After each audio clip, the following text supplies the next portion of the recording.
위기일발, 윤석열의 휴가 중 대재앙, 친윤 진영 전멸 위기 국힘당 내부에서 전례 없는 숙청 시작됐다.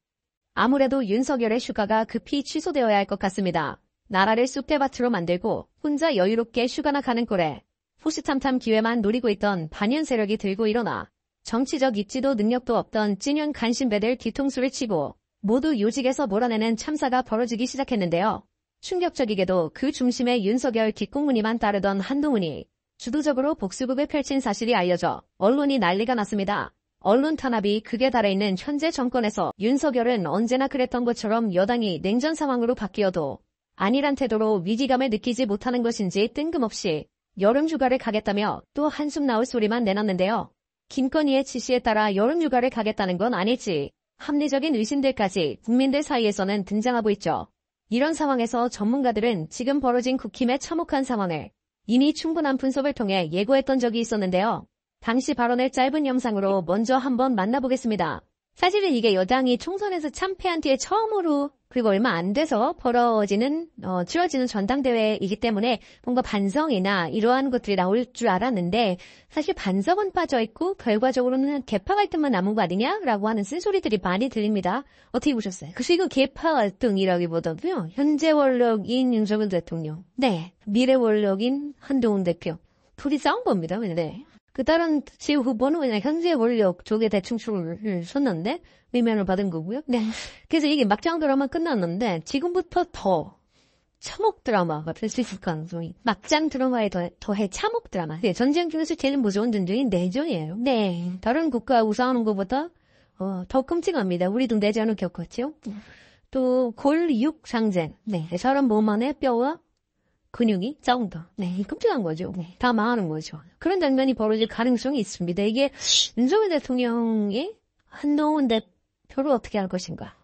지금부터. 네, 완전 포인트가 거기 있는 것 같습니다. 네. 영상에서도 언급한 것처럼 이제 국힘은 전대 과정에서 반성의 기미는 조금도 보이지 못한 채 친윤과 반윤이 대놓고 혈전을 벌인 것에 대한 대가를 치러야 하는데요. 용산이 한동훈의 국힘을 상대로 우선 견제에 나서지 않을지 여러 전문가들은 예상했지만 아예 윤석열이 뜬금없이 여름휴가를 가겠다며 자리를 비워버린 건 예상 밖이었겠죠. 이 타이밍에 맞춰 한뚜껑은 국힘 내 요직을 갈아치웠는데요. 지명직 최고위원회 김종엽 전략기획부총장의 신지호 등 전대 캠프에서 대놓고 친한 행세를 했던 인물들을 각각 앉혀둘 것으로 언론들이 먼저 정보를 입수했습니다. 이를 공식적으로 발표하는 것은 윤석열의 휴가가 시작되는 5일에 맞춰질 것이라는 예고까지 함께 공개되었는데요. 그 외에도 당대표 비서실장, 사무총장, 여의도연구원장까지 국힘 내 요직의 친윤들을 전부 몰아내고 친한을 앉혀 윤석열의 영향력을 지워버리려는 모습까지 포착되었습니다. 앞서 정점식을 갈아치우는 것만 해도 친윤들은 거품을 물고 반란이다, 뒤통수다, 복수다 강한 반발을 일으켰지만 아예 뿌리까지 뽑히는 꼴이 되어버리자 반대로 무능한 윤석열에게 화살을 돌리는 꼴까지 보였는데요.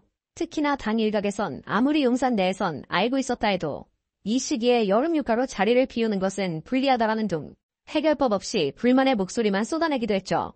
이 와중 한동훈은 이번 윤석열과의 비공개 독대를 자신이 먼저 제안한 것이라고 언론에 밝히는 등 당권을 과시하는 모습으로 친윤들 억장을 기집기 시작했는데요.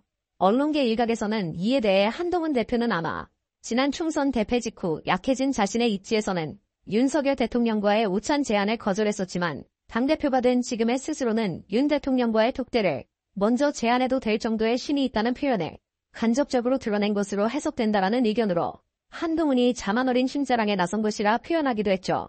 또한 이것이 다음 최상병 특검법 의결 과정에서 윤석열에게 불리한 방향으로 작용할 수도 있다며 한동훈이 기어코 윤석열을 담궈버리지 않겠냐는 것처럼 잔혹한 복수극의 서막처럼 해석하기도 했는데요. 이런 한편 최근 윤석열이 장차관과 위원장 등 정권 요직에 그부들을 세워놓는 꼴에 대하여 언론계가 최악의 경우 탈당으로 이어질 수 있다는 의견을 내놓았습니다. 민주당의 발빠른 탄핵으로 더 큰 참사를 만들기 전 모든 직무와 권한을 즉시 정지당한 법카 괴물 이진숙부터 노동계에 대놓고 망언을 여러 차례 쏟아냈던 그부 김문수에 아예 친일파라는 점을 감추지도 않는 국방부의 신원식까지 최근 윤석열 대통령실이 내놓은 인사들은 여당인 국힘에서도 선을 넘었다는 평가가 나올 만큼 문제가 많았는데요. 아무리 윤석열이 제정신이 아니라고는 하지만 이렇게까지 국민들 눈치를 보지 않는 행동을 할 이유는 없었죠. 하다못해 김건희와 주가 조작으로 엮인 인물들을 앉혔어도 언론들은 그럴 줄 알았다라는 반응을 보였을 테지만 이번 인사행위는 정말로 이해할 수 있는 범주밖이었습니다. 이에 대해 언론계 일각에서는 윤석열이 그부를 불러들인 게 아니라 국힘 내에서 밀려나 보수 입지를 거의 완전히 상실하고 극우로 밀려났다고 보는 분석들이 등장하기 시작했는데요. 총선 당시 책임론으로 서로 손가락질했던 한동훈이 돌아와 당권을 잡으며 노골적 친윤들을 탄압하기 시작했고 보수 언론으로서 입지가 단단했던 조중동은 눈치 보기에 들어가 대통령실에 대한 사설과 보도들보다는 국회를 중심으로 여야 갈등에서 민주당을 비판하는 시선들만 드러내 대통령실에서 국회로 초점을 옮기고 있다는 것이 근거였죠. 때문에 윤석열의 입장에선 당을 친윤들로 채워 넣었던 것이 오히려 자충수로 작용해 밀려나기 시작했다는 것인데요. 대표적으로 원희룡의 이름이 거론된 찐윤 인사들을 당 장악을 위해 국힘 안으로 밀어넣었지만 국힘 내에선 한동훈이 주도하는 복수극이 벌어지고 있고 장차 방급 인사를 찾아야 하는 윤석열의 입장에서는 이들을 다시 불러들일 방법이 전무한 상황이 되었죠. 그렇다고 갑자기 민주당을 포함한 야권 인사에 손을 뻗으면 야권에서 이를 달가워할 리도 없고 여당인 국힘은 거품을 물고 탄핵을 하겠다며 달려들 것이 뻔하기 때문에 극우 행보로 당에서도 완전히 밀려난 꼴이었던 김문수와 이진숙 등을 썩은 동아줄처럼 부여잡기 시작했다는 분석이었습니다.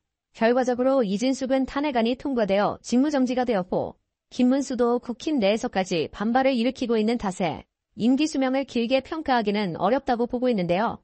유일하게 윤석열 손아귀에 남아 사실상 여당 역할을 맡은 건 탄핵되어 마땅할 정치검찰뿐인 상황에서 윤석열은 검사 탄핵을 시작으로 한 검찰개혁까지 벌어질 경우 정말 심각한 궁지에 몰리게 된다는 것이 이들의 주장이었죠.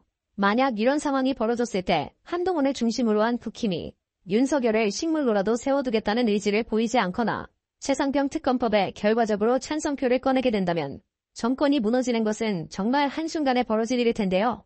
윤석열과 김건희는 정치적 가치와 비전도 없는 초보들이기에 처음부터 자신들의 안위를 최우선으로 생각해왔고 이에 동조했던 것이 검찰이었던 만큼 윤석열이 이때 생명유지를 위해 결단을 내릴 가능성도 높다는 의견이었죠. 그 카드 중 하나가 탈당이 될 가능성도 있다는 것이었는데요. 국힘은 섣불리 탄핵을 추진하기 부담스러운 입장임은 당연하고 어쨌든 자신들이 밀어내 만든 정치초보 대통령 윤석열이 탈당을 선택하는 것이 이들에게 도움이 될 일이 없기 때문이죠. 반대로 윤석열은 자신을 탄핵해야만 하는 야권들에게 스스로가 야인이 되었다는 점을 유일한 무기로 어필하여 생명 연장의 꿈을 꿀 수 있다는 의견이었는데요. 하지만 만일 이런 선택을 할 경우 그동안 윤석열 방탄으로 정치적 행보만 보이고 있던 검찰은 큰 혼돈에 빠져 다음 숙주를 선택해야 하는 상황을 맞이할 수도 있다며 어떤 방향이든 윤석열이 책임에서 빠져나갈 길은 이제 바늘구멍보다도 작다는 분석이 큰 화제가 되었습니다. 이제 윤석열이 처벌받을 일만 기다려지는 마음이 드는데요. 여러분은 윤석열 김건희의